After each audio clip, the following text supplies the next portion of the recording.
Bien, tal como habíamos adelantado, estamos con el señor Axel Kaiser. Señor Kaiser, ¿cómo está usted? Buenos días. Buenos días. Don Axel, buenos días. Bueno, gusto tenerlo por acá.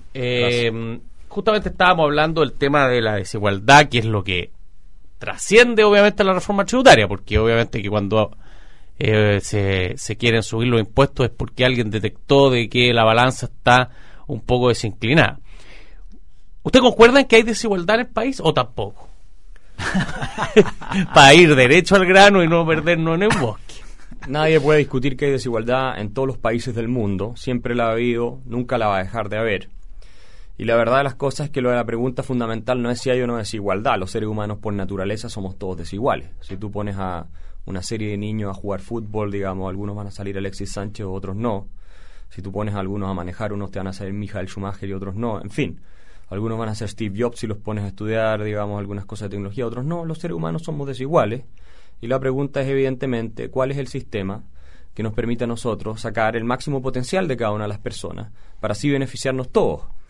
Y ese sistema, evidentemente, es un sistema basado en la libertad que permite a las personas, digamos, perseguir sus objetivos de manera, digamos, no obstaculizada y desarrollar sus potencialidades. Y eso son los sistemas de libre mercado. Y evidentemente esos sistemas no tienen por objeto ni pueden conseguir la igualdad.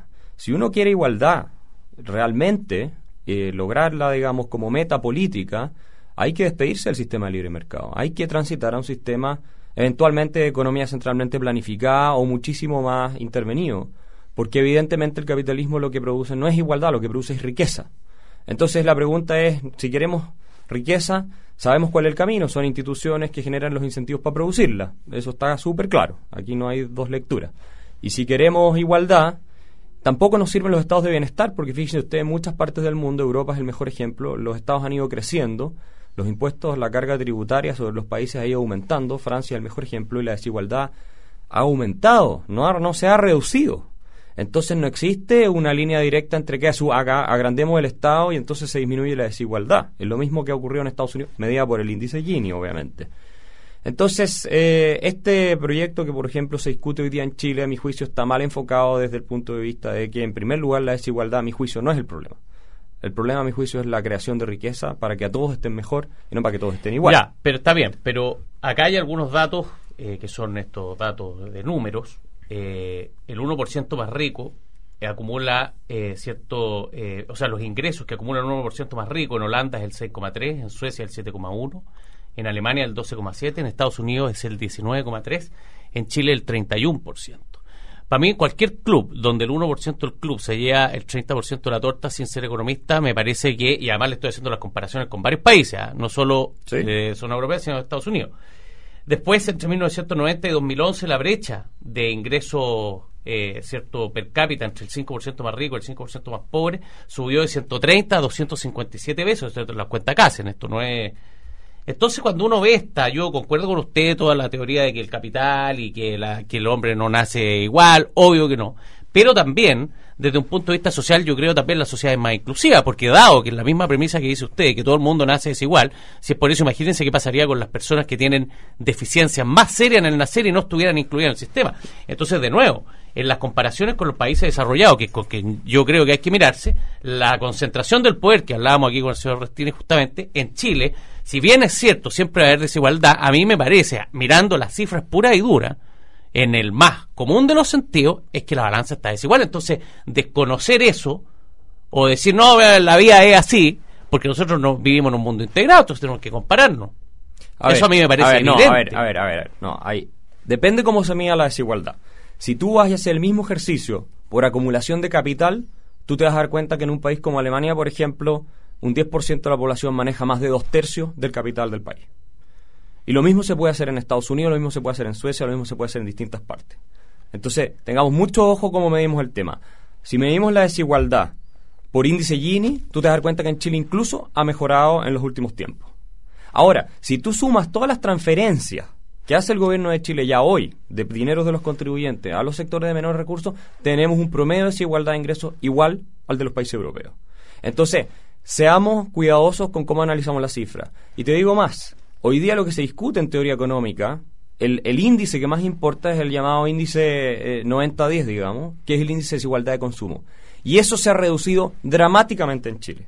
Más aún, con mucha para deuda, terminar, más con aún, mucha deuda, más aún. Con mucha Ese deuda. es otro tema, claro que es lo que es puedo- un tema que no es menor. pero, o sea, ojo, pero déjame terminar. No, bueno, no. ¿qué es la desigualdad de consumo? Déjame terminar. ¿Cómo se En mide la desigualdad? La desigualdad de consumo tú la mides en definitiva lo que tú puedes consumir, eso es básicamente el acceso digamos a los bienes y distintos O temas sea, que que la plantea para la canasta desigualdad de bienes que consume un rico en Chile se no es parece muy mucho distinta más. a la Eso tiene exactamente. sentido que haya pasado. pero ¿cómo va a ser eso igual en un Canasta país de donde el consumo. 50% Yo te puedo gana dar de el- consumo? O el- sea, antes de los pobres consumo. andaban Ya, con pero la yo te voy a máscara dar de un Lo que número. pasa es que para déjame atrás. terminar la Sí, idea sí, porque me está, adelante. déjeme terminar la idea. La pregunta es, si tú ganas 100 millones de dólares al año, tú puedes decir y otra persona gana, por decirte, 30 millones de pesos al año. Hay una diferencia gigantesca en términos de ingresos. Pero la gente tiende a pensar, y este es el error, que el que gana 100 millones de dólares se gasta los 100 millones de dólares y se los consume todos, lo cual es falso. El resto, el excedente, el tipo al final se puede comer igual nomás un plato de comida, puede andar solamente en un auto y no dos al mismo tiempo, puede ser un auto un poco más caro, sí, de acuerdo, puede tener una casa un poco más grande, pero no puede dormir en dos casas al mismo tiempo. Lo que se hace con la diferencia del dinero, y eso es lo que hay que entender, y así es como funciona el mercado y el capitalismo, es que la invierte. Esa es la realidad de las cosas. ¿Tú crees que Warren Buffett, digamos, tiene, no sé, 50 mil millones de dólares, se consume los 50 mil millones de dólares, o los tiene guardados debajo del colchón o en una bóveda de oro como Rico Manpato? No. Tampoco la gente que tiene mucho dinero en Chile la tiene invertida en maquinaria, en fábricas, en empresas que están produciendo, están creando empleo, están creando trabajo y están aumentando la productividad. Ahora, volviendo a tu pregunta, efectivamente tenemos un sector de muy bajo ingreso en Chile, pero eso no es un problema de igualdad. O sea, nosotros podríamos expulsar del país al 5 o al 2% más rico de Chile, tendríamos los países más iguales del mundo. O confiscarles todo lo que tienen. Quitémosles todo lo que tienen, un impuesto al patrimonio del 90% y logramos al tiro uno de los países más igualitarios Sí, del pero es que mundo. usted postula soluciones Pero esquinas, no, pues no, vamos a no, algo es más que al estoy medio. testeando la lógica de tus argumentos. Bueno, piénsalo un Si poco. la igualdad fuera el objetivo que nosotros estamos buscando, esa sería una solución. Es que de nuevo es una solución esquina la Ahora, que usted me plantea, no, no, porque yo estoy pero- hablando no de igualdad total, estoy hablando de reducir la brecha. De Estoy- nuevo, cuando en un club el 30% a eso de voy los ahora, a ingresos eso se lo voy lleva ahora. el 1, no me puede decir usted, oiga, bueno, es que voy a eso echar voy al ahora. 1. No, pero ojo, el problema no es la desigualdad, el problema está en cómo hacemos para que las personas de menores ingresos, porque es un problema de ingresos autónomos, de baja productividad, de ahí que la reforma del tema de mejorar la educación sea tan importante, porque todos sabemos que eso incrementa la productividad de las personas y por lo tanto pueden ganar más. El punto es ese, ¿cómo hacemos para que las personas que están en ese segmento de más bajo ingresos puedan ganar mucho más y puedan aumentar, digamos, sus ingresos de manera autónoma y no necesariamente recibiendo transferencias del Estado? Ahora, de que ahí al gobierno le puede caber un rol, obviamente, en el tema de la calidad de la educación y todo, y hay que discutir cómo se hace, cuestiones que no están para nada claras, eso no lo estoy discutiendo. Pero el problema de fondo es la riqueza, cómo generamos que a todos les vaya mejor, independiente de las distancias que hay entre uno y otro. Te hago una pregunta para terminar mi intervención. ¿Tú qué prefieres? ¿Disminuir a la mitad el ingreso del 10% de mayores ingresos en Chile, de manera a tener un país mucho más igualitario, o multiplicar por 10 el ingreso de todos los chilenos desde el más pobre hasta el más rico, manteniendo la desigualdad que hay hoy día? ¿Cuál es tu preferencia? No sé, yo no creo que es una pregunta que se puede responder. No, pero es que eso es una pregunta. Es que usted plantea todo en blanco y que eso negro. Usted me no, dice, no. el 1% más rico lo he hecho. Yo estoy ¿prefiere aclarando- A o prefiere la vía? Es que ¿sabes lo que pasa? Que la vía en economía no es de número Yo estoy exacto, aclarando, mi amigo. Es un mundo de intervalos. Tú yo- estás entre A y B. No me puedes plantear... Estos ejercicios se hacen en los artículos académicos Bueno, más a mí me da importantes lo del mismo mundo. dónde se hacen, pero estoy yo testeando estoy- la lógica de tus Sí. argumentos, tú Pero no me quieres espérate, contestar. Es que la lógica de mi argumento pregunta, es que... perdón, Carlos, un segundo. Esa pregunta se hace regularmente en los cursos, en distintos cursos, y entiendo que siempre hay un sesgo hacia la igualdad por sobre la riqueza. O sea, independientemente que yo puedo estar de acuerdo con que el problema, lo plantearía así, y dime si estoy en lo cierto al interpretar tu punto. La desigualdad no es el problema más importante, sino el problema más importante es que los más pobres estén mejor, objetivamente. Pero sin embargo hay un sesgo humano, y eso hay que reconocerlo, como parte de cualquier sesgo que existe en la sociedad, hacia la igualdad más que hacia la mejora objetiva que sí se ha producido. Eso puede ser. Yo eso no lo estoy discutiendo, pero aquí estamos discutiendo, ahí ya estamos entrando en un análisis sociológico. Alguien podría decir, mira, para mejorar, digamos, disminuir ciertas tensiones sociales, en fin, etcétera, tal vez sería necesario aumentar el impuesto, digamos, a las empresas, que al final lo terminan pagando en buena medida los consumidores, poner un impuesto al patrimonio, un montón de cosas así. Y entonces la pregunta ya es empírica. ¿Efectivamente contribuye eso a reducir la desigualdad finalmente o no? Si es que estamos de acuerdo. Okay. La evidencia indica que en muchos países, por ejemplo Francia, que tiene un 57% de participación del gobierno sobre el producto y hoy día está en una tremenda crisis económica, no ha resuelto el tema y la gran discusión todavía en Francia es la desigualdad. Lo mismo en Alemania, o sea, si tú vas a Alemania a ver la discusión pública, la gran discusión que se da entre los políticos todavía hoy y por eso es la desigualdad. ¿Cómo resolvemos la desigualdad con un Estado que ya consume el 50% del producto? Que es en el caso alemán, un poquito menos. Entonces, ¿hasta dónde vamos a llegar? ¿A un 90, un 80, un 100%? Entonces esa es la pregunta. ¿Resuelve el problema o no? Suecia, que es un ejemplo que a todos les gusta, era el cuarto país con el ingreso per cápita más alto del mundo antes de la década del 50, cuando no tenía estado de bienestar. Empieza a crecer el estado de bienestar, cayó al país número 14 mayor ingreso per cápita. A principios de los 90 tienen además una crisis económica muy grande y tienen que hacer muchas reformas. Y la desigualdad no mejoró. Era uno de los países más igualitarios del mundo, igual antes del estado de bienestar.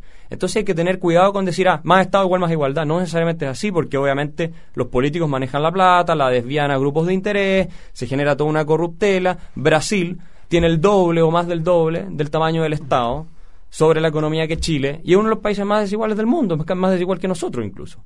Entonces hay que tener mucho cuidado con esta argumentación simplona de, oye, más impuestos, más igualdad inmediata, porque no es así. Hay que tener ojo. Lo que sí puede tener un impacto es sobre la creación de riqueza, la creación del empleo, que es uno de los vehículos de movilidad social por excelencia. Yo lo único que digo es que simplemente el tema es mucho más complejo de lo que se plantea en el debate y no hay líneas directas de que causa efecto de que subir impuestos mejora al tiro la desigualdad. No es así. Muchas veces es al revés. Aumentar impuestos no solamente termina perjudicando el crecimiento económico, sino que no mejora la igualdad, sino que la empeora. Entonces tengamos mucho cuidado. Y yo lo que digo básicamente es, a mí lo que me importa no es que unos tengan, digamos, más que otros y eso me molesta, no. Yo creo que todos tengan más. Ese es todo lo que digo, que todos estén mejor. Estamos conversando con el señor Axel Kaiser, abogado de la Universidad Católica y columnista del Diario Financiero, entiendo, ¿no? O de varios medios. Del Mercurio. Del Mercurio. Abogado de la Diego Portal. Sí. Oye, adelante. Una pregunta, quizá el caso benchmark inverso, que sería interesante lo que ha pasado ahí, porque nadie podría desconocer que, por ejemplo, en China han mejorado los niveles de bienestar de todos. ¿Qué ha pasado con la desigualdad en China en los últimos años? Ha aumentado. Ha aumentado la desigualdad. Claro. Ahora la pregunta que habría que hacerle a la gente, ¿China está mejor o peor que antes? Porque efectivamente es un país más desigual, que para tratar de hacer el punto de Axel. Todos los chinos, o de los 1.300, 1.400 millones de chinos, hoy día creo que hay 2/3 que ya se subieron más o menos al caballo y están mucho mejor que hace 40 años atrás, cuando además el Estado tenía una participación mucho más grande en la economía. Así es. ¿La desigualdad en China ha subido o ha bajado? No, ¿Y qué análisis hace usted del caso chino? Lo que ocurre, mira, yo estuve la semana antepasada, hace 2 o 3 semanas, estuve en Las Vegas en una conferencia muy importante de economistas. Tuve la suerte que me invitaran a hablar. Y hablé con uno de los economistas más importantes de Estados Unidos, Larry White. Y le pregunté, a propósito de toda esta discusión de la desigualdad, dije, oye, ¿usted conoce evidencia de que haciendo crecer el tamaño del Estado, todo lo demás, se incrementa la igualdad? Y me dijo, no hay ninguna, no conozco yo al menos evidencia. Lo discutí con varios economistas. Lo que ocurrió en China es efectivamente eso. El Estado retrocedió de manera monumental, ¿no es cierto?, en una economía totalmente socialista, y se abrió el espacio a la iniciativa individual, y eso empezó a crear riqueza, y evidentemente eso no es igual para todos al mismo tiempo. Lo que sí logró es sacar a 500 millones de personas de la pobreza, y hoy día el país es más desigual que antes. Pero todos están mejor, o la mayoría de las personas al menos está mejor. Y esa es la pregunta de fondo. ¿Queremos que todos estén mejor? Porque si la igualdad, acuérdense, Milton Friedman decía famosamente que los países que persiguen la igualdad por sobre la libertad no terminan ni con la una ni con la otra. Lo que hicieron los chinos fue abrir su economía, igual que lo están haciendo en la India, en toda Asia. Se genera toda esta revolución capitalista de libre mercado con sus problemas, nadie lo puede discutir. Se enriquece el país, salen cientos de millones de personas de la pobreza, y el país hoy día es la segunda potencia en términos de PIB del mundo. Entonces, ¿preferimos eso o preferíamos la China antigua en que todos estaban muriendo prácticamente de hambre? Porque todos andaban en bicicleta. Y todo, claro, como dijo un funcionario chino muy sabiamente, ustedes seguramente conocen este refrán, nosotros, por evitar que un par de personas andaran en Rolls Royce, condenamos a todo el mundo a andar en bicicleta. Entonces no sigamos esa lógica, ojalá en Chile, en que por evitar que un par tenga un poco más, saquémosle la mugre con impuestos y al final es tanta la inversión que se nos va a ir o se va a ir a otros lados de donde hay más retorno, que nos van a afectar además a la gente más desfavorecida que necesita inversión de capital y acumulación de capital en Chile para que pueda tener mayores ingresos. Porque no solamente la forma de subir los ingresos, no solamente mejorando el stock de capital humano, de que cada persona sea más productiva. Si tú tienes el día de mañana muy buenos ingenieros, muy buena inversión en tecnología en Chile, que es algo que nos falta mucho, tú vas a tener los niveles de productividad generales de la economía subiendo y por lo tanto los precios de las cosas bajando, y aunque la persona de menos calificada no se haya preparado en absolutamente nada, su ingreso automáticamente sube. Así es como funciona, digamos, la ley del capitalismo. Entonces tenemos que tener cuidado. A mí lo que me preocupa en Chile es que estamos en una lógica de pensar demasiado en redistribuir y quitarle a los que tienen más, que al final se van a hallar su plata a otro lado, porque eso es lo que hacen, y no en crear riqueza, que es lo que deberíamos estar pensando, y ojalá en términos también de innovación tecnológica, que es algo en lo que estamos sumamente atrasados. Y sabemos por McCloskey, por la famosa, digamos, economista que escribió esta historia sobre la revolución industrial, donde nos dice, miren, Noruega en 1850, por darle un ejemplo, que uno de los países más ricos del mundo hoy día tenía ingreso per cápita parecido al de Bangladesh hoy día. Y una de las cosas, y obviamente era mucho más, incluso más igualitario que hoy, porque eran todos igual de pobres, digamos. Entonces, la innovación tecnológica es lo que logra en instituciones liberales, es lo que dice McCloskey, ¿no es cierto?, en su libro Esto de la dignidad burguesa, es lo que logra finalmente los incentivos y dignificar al que está creando empleo. Y a mí lo que me preocupa acá también en Chile es que se le ha puesto un estigma como empresario y explotador, malo, hay que reventarlo, un abusador. Como si los políticos en el gobierno tampoco no abusaran, digamos. Cosas como el Transantiago, Chile Porto y todas esas cosas son igual un escándalo. Entonces, tenemos que crear una cultura amigable a la creación de riqueza. Tenemos que crear un clima que no sea tan tensionado, tan agresivo entre las distintas partes. Hoy día da la impresión a la discusión pública que tenemos un par de sinvergüenza, digamos, que son los que tienen las empresas, y el país casi que estaría mejor si no los tuviéramos a ellos. Y eso es un tema muy complicado, a mi juicio. Bueno, dicho eso, y para terminar, ¿qué haría usted? O sea, para entender, ¿usted cree que el 1% se lleva el 30%, da lo mismo, es parte del resultado del capitalismo? ¿Sí o no? No, binario, lo que tenemos que... Esa es una pregunta que va con... Eso es parte de no, lo que es parte del capitalismo obviamente es la desigualdad, y el sistema, si queremos igualdad, no elijamos otro en el capitalismo. Lo que tenemos que examinar es otra cosa. ¿Dónde están los mercados cerrados en Chile que se pueden abrir? ¿Dónde están los privilegios entregados también por el gobierno que hay que eliminar? ¿Dónde están las regulaciones que le impiden a los emprendedores entrar a competir para mejorar la productividad? ¿Dónde están todos los subsidios que debieran eliminarse? ¿Dónde está la legislación que favorece a los grupos de interés? Porque también, obviamente, aquí no santifico a los empresarios. Adam Smith dice en La riqueza de las naciones, ¿no es cierto?, que muchas veces se juntan, ¿no es cierto?, para conspirar a ver cómo sacarle más y esa es la historia de América Latina, los Carlos Slim de este mundo, no los Bill Gates, que es otro cuento. Entonces, metámonos ahí a hacer las verdaderas reformas. Si al final queremos hacer reformas que beneficien a la gente, abramos la competencia en todos lados. Que la presidenta Bachelet cita una comisión de investigadores para ver dónde en los sectores de la economía chilena hay regulación, hay barreras a la entrada que se pueden eliminar para que entre más competencia bajen los precios y la gente esté mejor. Y ahí tenemos uno de los caminos para que en definitiva mejore la calidad de vida de todos. Pero por definición decir que porque alguien tiene más está mal y hay que quitárselo, a mí me parece un error. Hay que examinar cuáles son los mecanismos que están generando, digamos, la diferencia, y ver si ahí hay algo que se puede hacer. Y en Chile sin duda se puede hacer. Y por otro lado, obviamente, invertir obviamente en capital humano, en innovación. ¿No subiría los impuestos entonces para arreglar ese desequilibrio? Absolutamente no, porque subir los impuestos es transferir dinero de los privados a los políticos, y a mí me parece que los políticos no administran mejor el dinero que los privados, y toda la evidencia, creo yo al menos, indica eso. Y creo que al final los mismos consumidores, empresarios y emprendedores saben mejor cómo financiaría una reforma vocacional que, de acuerdo a todos los datos, donde los profesores ganan poco, donde la educación es relativamente cara y donde los resultados académicos son pésimos, donde la gente, el 80% del país no entiende lo que lee, ¿cómo arreglamos eso? Perfecto. ¿Con privado? Perfecto, bueno, a ver, yo partía y vamos a entrar, yo soy partido del sistema de voucher y todo eso, los privilegios estatales son un desastre, pero nadie me puede decir a mí, seriamente, y este a mi juicio es uno de los grandes problemas de la reforma tributaria, parte de la base de que todo el dinero que tiene el gobierno o el Estado se está gastando bien. No hay nadie en Chile que crea eso. Hay un montón de dinero que se despilfarra, partamos, ¿no es cierto?, por ver si tenemos un motor que está perdiendo aceite, como parcharlo y no seguir metiendo el aceite que lo siga quemando. Entonces partamos por ahí. Estoy seguro absolutamente que si hiciéramos un trabajo serio de recortar grasa, despilfarro y corrupción, que también la existe y es más de lo que uno cree, podríamos tener más que suficiente para recaudar ese dinero que se necesita para cualquier inversión en materia de educación, más allá de que el crecimiento económico alto genera ¿Cómo recaudación hace eso si impuesta usted más me alta? dice que el Estado nunca administra bien?